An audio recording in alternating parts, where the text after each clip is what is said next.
25 de abril de 1974, o fim da ditadura em Portugal abriu caminho para o fim do Império. Mas, em Angola, a promessa de independência rapidamente se transformou num quebra-cabeças diplomático e militar. 3 movimentos, uma só nação, para libertar. Como passar da guerra à paz? A resposta tentou ser dada num hotel do Algarve no início de 1975. Nesta praça por onde tantas histórias partiram e chegaram, respira-se o ar de uma paz construída a muitas mãos. Foi em solo português que foram negociados e assinados os primeiros alicerces dessa conquista, os acordos de Alvor e de Bicesse. Portugal não foi apenas o cenário, foi anfitrião ativo e cúmplice do longo e memorável percurso para a paz em Angola.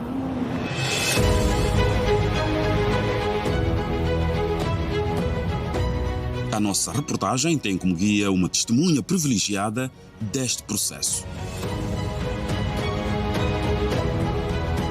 Reencontrei neste edifício da Rua Augusta, em Lisboa, o embaixador António Monteiro, uma figura histórica da diplomacia portuguesa.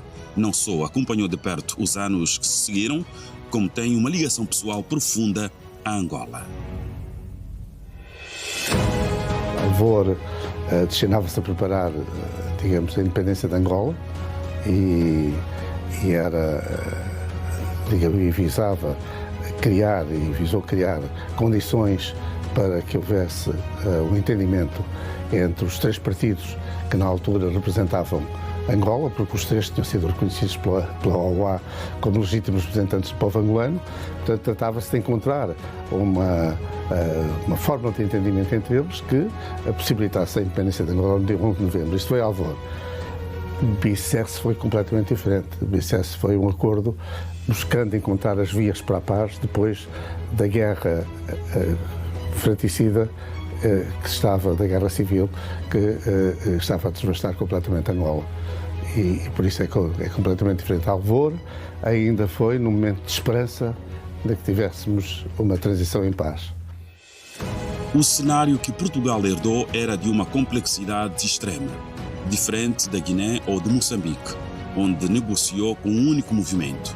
Em Angola havia 3 forças rivais. O MPLA de Agostinho Neto, com base urbana, a FNLA de Holden Roberto, com forte apoio do ex-Zaire, hoje República Democrática do Congo, e a UNITA de Jonas Savimbi, enraizada no Planalto Central do país. Os 3 movimentos carregavam divisões étnicas e profundas desconfianças mútuas. O governo português, saído do 25 de abril, viu-se na delicada missão de mediar um entendimento entre eles. Em 11 de novembro de 1975, o Estado português transmitirá a essa autoridade incontestável todos os soberanos poderes de uma Angola totalmente independente. Após meses de contactos bilaterais e uma reunião preparatória em Mombasa, no Quênia, as delegações reuniram-se de 10 a 15 de janeiro de 1975 no Hotel Penina, em Alvor. O clima nas negociações foi descrito como de perfeita cooperação e cordialidade.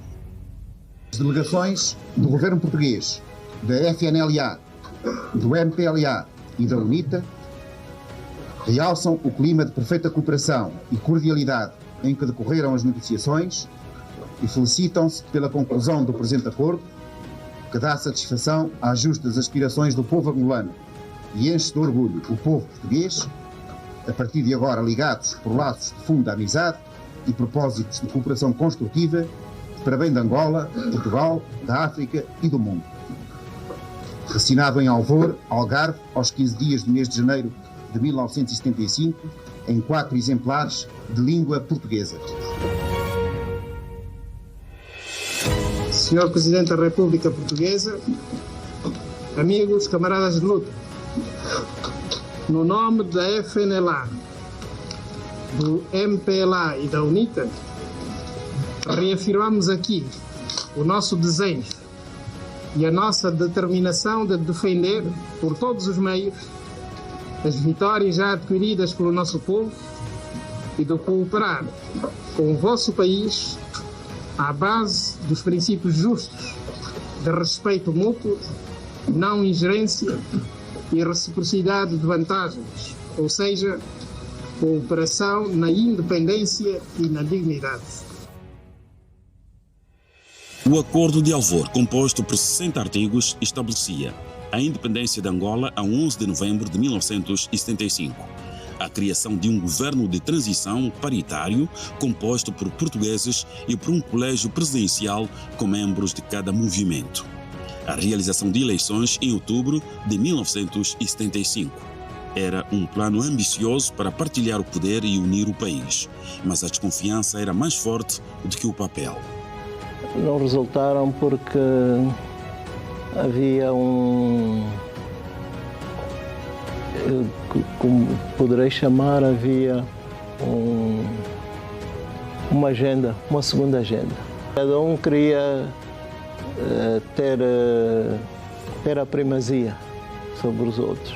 O MPLA não era uma segunda agenda, mas nós tínhamos uma visão de que era preciso estar preparado no caso das coisas não terem o resultado que se esperava. O Acordo de Alvor foi sim uma esperança para Angola,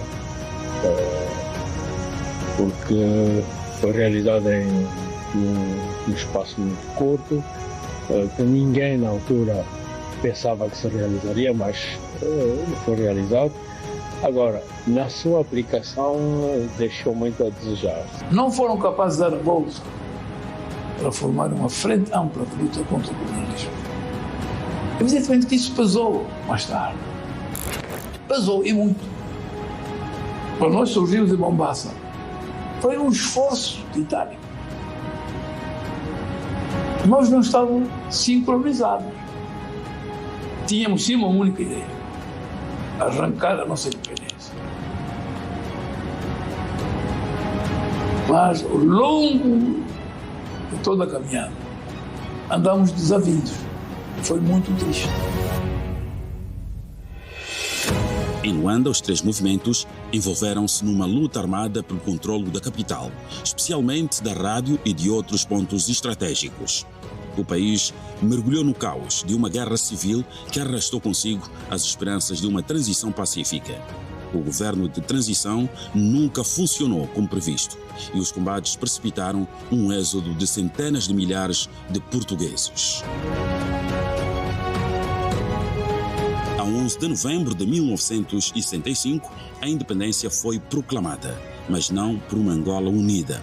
Neto proclamou-a em Luanda para o MPLA, Savimbi no Huambo para a UNITA e FNLA em Ambris.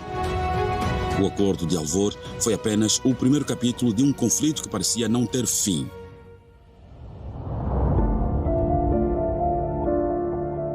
A paz que fugiu em Alvor iria exigir mais 27 anos de guerra e novas tentativas de diálogo.